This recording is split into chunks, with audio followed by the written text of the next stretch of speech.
बिस्मिल्लाहिर्रहमानिर्रहीम अस्सलामु अलैकुम वरहमतुल्लाहि वबरकातुह। इस वीडियो में हम क्लास 7 इंग्लिश में कुछ और चैप्टर पढ़ेंगे। तो शुरू करते हैं अल्लाह के नाम से। वाइज अक्लमंद को कहा जाता है हैविंग और showing the ability to make good judgements based on a deep understanding and experience of life. जो बेहतर फैसले कर सकता है वो अक्लमंद दाना होता है। सीकिंग चाहना, तलाश करना। टू ट्राई टू फाइंड और गेट समथिंग, किसी चीज़ के लिए बहुत ज़्यादा कोशिश करना कि वो आप हासिल करें, तो इसको सीकिंग कहा जाता है। सक्सीड कामयाब होना, to achieve something that you have been aiming for. Tie बांधना, रबत। Relate to relate to or connect to something, tie. Obey इताअत करना, to act according to what you have been asked, यानी किसी फरमान बरदारी करना। राइड सवार होना। Sit on something such as a bicycle, motor bike or horse and travel along on at controlling its movements, सवारी करना। एम्पोलाइट गैर मुहज़्ज़ब। Not polite offensive or embarrassing. Manners आदाब, अखलाक, ways of behaving toward people. Bridge पुल को कहा जाता है a structure that is built over a river, road or railway to allow people and vehicles to cross from one side to the other. Rode past simple of ride है, सवार होना। Criticism तनकीद करना, the act of giving your opinion or judgment about the good or bad qualities of something or someone. Further मजीद, to a greater distance or degree or at a more advance level. Instinct जिबलत, विजदान, the way the people naturally react or behave, यानी जो आमतौर पर फितरती होता है, वो इंस्टिंक्ट होता है। इसमें साइलेंट वर्ड है, क्लाइम में बी है, हैंडकरचीफ में डी है, ड्राइव ई, डी बी, फॉरन में आई है, जी है, साइन जी, फेन जी, गेव ई, साइड ई। इसमें ये हरूफ साइलेंट है, इसको हम प्रोनाउंस नहीं करते। ट्रांजिशनल डिवाइसेस वो अल्फाज या फ्रेजेस होते हैं जो कि एक ख्याल को एक सेंटेंस से दूसरे सेंटेंस तक ले जाते हैं, एक ख्याल को दूसरी पैराग्राफ से ले जाते हैं वगैरह। ये सेंटेंस और पैराग्राफ्स को एक दूसरे के साथ इसका ताल्लुक़ कायम करते, इसका रबत कायम करते हैं। एडिशन के लिए ये इस्तेमाल होते एंड, और, अगेन, दोबारा, एंड, देन और फिर। बिसाइड्स इसके साथ, फाइनली आखिरकार, फर्दर मज़ीद, फर्दर मोर मज़ीद, नार नहीं, टू, बी, नेक्स्ट आगे, लास्टली आखिरी, मोर ओवर मज़ीद, इन एडिशन इसके साथ, फर्स्ट पहला।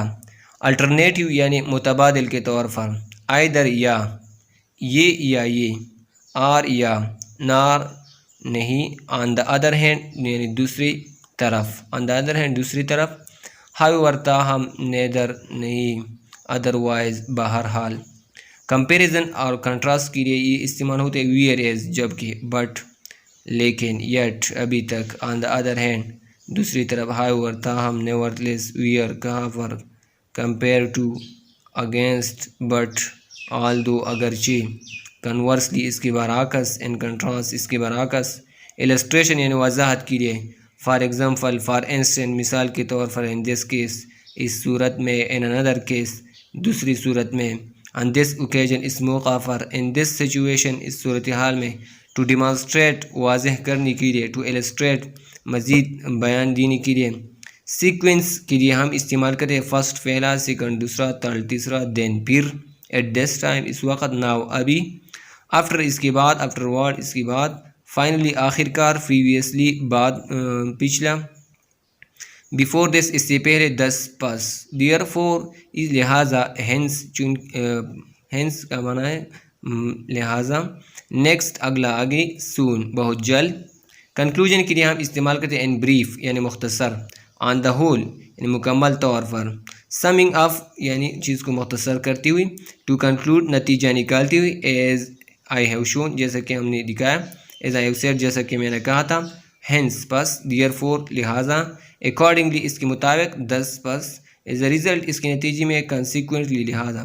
कॉज एंड इफेक्ट के लिए हम इस्तेमाल करते हैं देयरफॉर इस वजह से, कंसिक्वेंटली लिहाजा, एज अ रिज़ल्ट इसकी वजह से। तो ये क्या है, ट्रांजिशनल डिवाइसेस है ये सब, इसको आपने याद करने हैं। इसका इस्तेमाल करना है।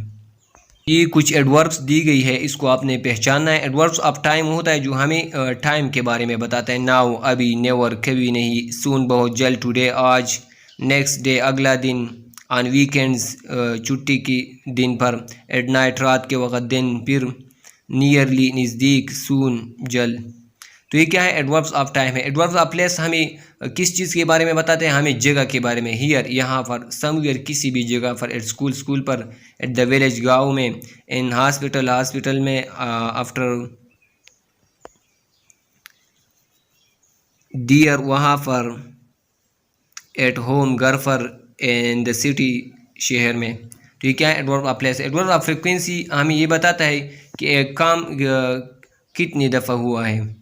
ऑलवेज हमेशा, रेयरली कभी कभार, वंस एक दफ़ा, स्केर्सली कभी कभार हुआ है, फ्रिक्वेंटली बहुत ज़्यादा, हार्डली मुश्किल हुआ है, सेल्डम कभी कभार, समटाइम्स बाद औक़ात। ये क्या है? एडवर्ब ऑफ फ्रिक्वेंसी हमें ये बताता है कि एक काम कितने हुआ है, कितने बार हुआ है। एडवर्ब्स ऑफ मैनर हमें अंदाज, तर्ज, तरीके के बारे में बताता है कि ये काम कैसा हुआ है। क्विकली तेज़ी से हुआ है, कामली खामोशी से, ग्लैडली खुशी से, स्लोली आहिस्तगी से, सीरियसली संजीदगी से। एडवर्ब ऑफ डिग्री हमें डिग्री के बारे में बताता है कि काम कितने डिग्री तक हुआ है। क्वाइट बिल्कुल, ऑलमोस्ट तकरीबन, हीविली बहुत ज़ोर से, टू बी हीविली, जनरसली, एनफ काफ़ी, वेरी बहुत ज़्यादा, और एक्सट्रीमली। तो यहाँ पर ये कुछ सेंटेंस दी गई, यहाँ पर आपने एडवर्ब लगाना है। ए सन सिंग्स एट स्कूल, यहाँ पर आप एक से ज़्यादा एडवर्ब भी इस्तेमाल कर सकते हैं, लेकिन आपने सूटेबल लगाना है। There is scarcely any water in the pond. He is hardly seen these days. After lunch, they cleaned their sting. At night, in the shadow, stood a lonely figure. He has to visit a doctor at hospital. He does not get time on weekends. He has to go to school today. अब adverb को हम कहाँ पर लगाएंगे? If the adverb is placed after a phrase or clause, it is considered to modify their clause or phrase. They immediately gave up the plan to strike. They gave up the plan to strike immediately. तो यहाँ पर ये माना बदलता है। The leader annoyingly denied that he had made such a statement. The leader denied that he had made such a statement annoyingly. तो ये जिस फ्रेज के बाद हम लगाते हैं तो उसने यही क्लास और फ्रेज को मॉडिफाई किया है। द लीडर इनाइंगली, अगर हम लीडर के बाद लगाते हैं तो ये लीडर को मॉडिफाई करता है, और अगर हम इसको सच अ स्टेटमेंट के बाद लगाते हैं तो ये सच अ स्टेटमेंट को मॉडिफाई करता है और माना में तब्दीली लाता है। एडवर्ब की 3 पोजीशन होते हैं। At the beginning of a sentence, mid position, close to the verb, and end position. हम फ्रंट में लगाते हैं, मिड में लगाते हैं और एंड में। देन यहाँ पर फ्रंट में है, द गर्ल स्लोली, यहाँ पर मिड में है, वॉकड अवे, अवे यहाँ पर एंड में है। यहाँ पर कुछ रूल दी गई है कि आपने एडवर्ब को कहाँ लगाना है। If the sentence contains one more auxiliary verb, अगर सेंटेंस में एक से ज़्यादा ऑक्सिलरी वर्ब हो, the adverbs are placed after the first auxiliary, तो एडवर्ब को आप पहले ऑक्सिलरी के बाद लगाएंगे। पहले ऑक्सिलरी के बाद आपने वर्ब लगाना है, जैसा कि the records can definitely, definitely यहाँ पर हमने एडवर्ब लगाए, फिर दूसरा ऑक्सिलरी बीन लगाया गया है। तो अगर एक सेंटेंस में 2 ऑक्सिलरी वर्ब्स हो तो आपने पहले ऑक्सिलरी के बाद आपने एडवर्ब लगाना है। He have never understand the full, she can really, I occasionally visit the place. दूसरा रूल है, if any form of the verb to be, अगर टू बी आया हो, is, am, are, was, were, been वगैरह, the adverbs are placed after the verb, तो verb के बाद हम इसको लगाएंगे। In other cases adverbs are normally placed before simple tense of other verbs, अगर ये ना हो तो फिर सिंपल सेंटेंस से हम पहले लगाएंगे ऑफ अदर वर्ब्स। दूसरे वर्ब्स जो होते हैं जैसे कि कम्स, लीव्स, इससे हम पहले लगाएंगे। ही समटाइम्स कम्स, और ये जो वर्ब है टू बी के बाद हम लगाते हैं we are always, he is never, never यहाँ पर एडवर्ब है। शी वॉज क्वाइट, और वर्ब से सिंपल वर्ब से simple tense of other verb से ये पहले आता है। He sometimes comes, he probably leaves. Where there is a stress on the verb to be or on the auxiliary, then the adverb usually comes before n. अगर हम stress जोर देते हैं तो फिर इसको हम टू बी से भी पहले लगाएं। You certainly are a better candidate, you really have made difference. तो यहाँ पर क्या है, स्ट्रेस बात पर जोर दिया गया है। If there is an object the adverb is generally placed after the object. अगर किसी सेंटेंस में ऑब्जेक्ट हो तो इसको हम ऑब्जेक्ट के बाद लगाते हैं। He signed the document yesterday, he read the paper quickly, he looked at the specimen carefully.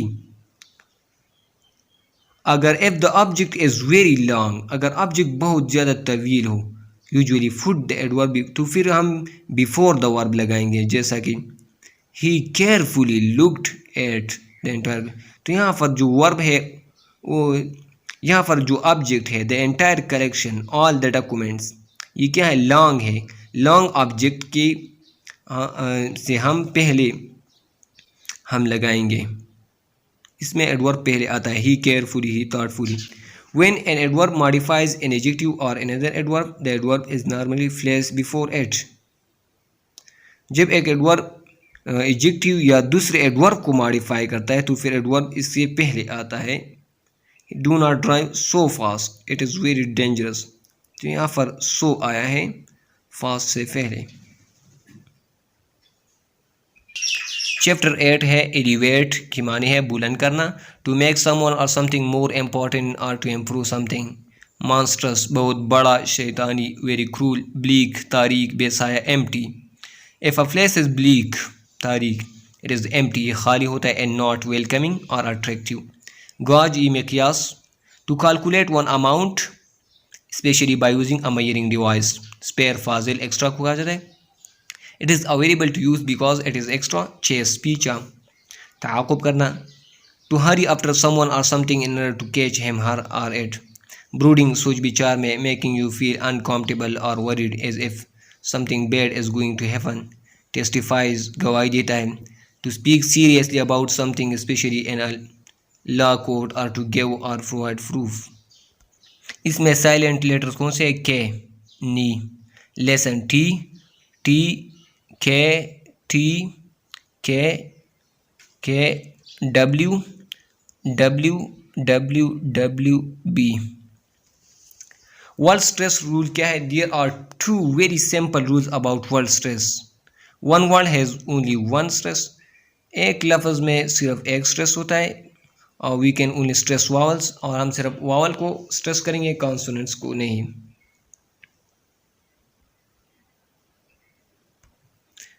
Preposition क्या है? Preposition is a word used to link nouns, pronouns or phrases to other words within a sentence. Preposition are usually short words and they are normally placed directly in front of nouns. My best friend lives on Jinnah road, यहाँ पर हम on इस्तेमाल करते हैं। Since he met his new friend Jamal never seems to be at home. I will be ready to leave in about 20 minutes. The child responded to his mother's demands by throwing a tantrum. I think she spent the entire afternoon on the phone. तो यहाँ पर ये preposition इस्तेमाल होते हैं। Since is used for a point in time. For is used for a period of time. For को हम period of time के लिए इस्तेमाल करते हैं और सेंस को हम पॉइंट इन टाइम के लिए इस्तेमाल करते हैं। Sense, a point in time in the past until now, for during a length of time.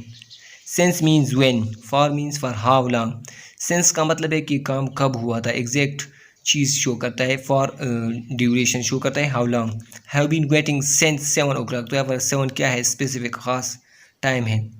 I have known him since January, जनवरी एक स्पेसिफिक मंथ है, point time in the past.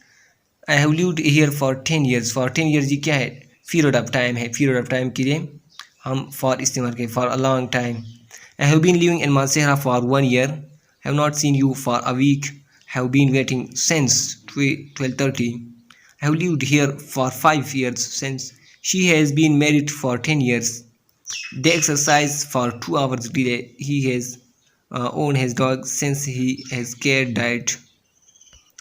Prepositions of movement or direction are used to show movement from one place to another. Movement direction के लिए जो preposition होते हैं वो हमें हरकत या तरफ दिखाते हैं. These prepositions are most often used with verbs of motion and are found after the verb. ये ज़्यादातर verbs of motion के साथ इस्तेमाल होते हैं, जैसा कि walk across, you walk to work. तो यहाँ पर ये क्या है, प्रीपोजिशन ऑफ मूवमेंट या डायरेक्शन है.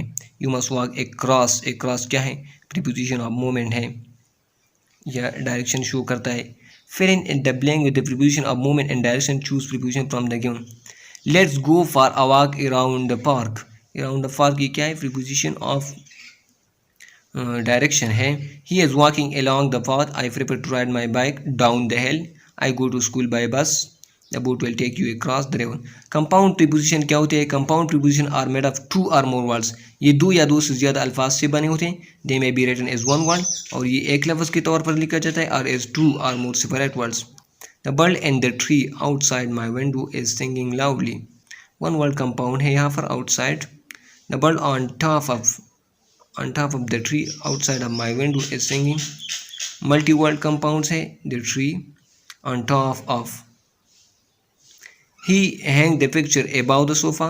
तो यहाँ पर above है, वन वर्ड कंपाउंड है. उम्मीद करता हूँ इस वीडियो से आप बहुत कुछ सीखेंगे. मिलती है अगली वीडियो में अगले सबक के साथ. तब तक के लिए अल्लाह हाफिज़. दुआ में याद रखिएगा.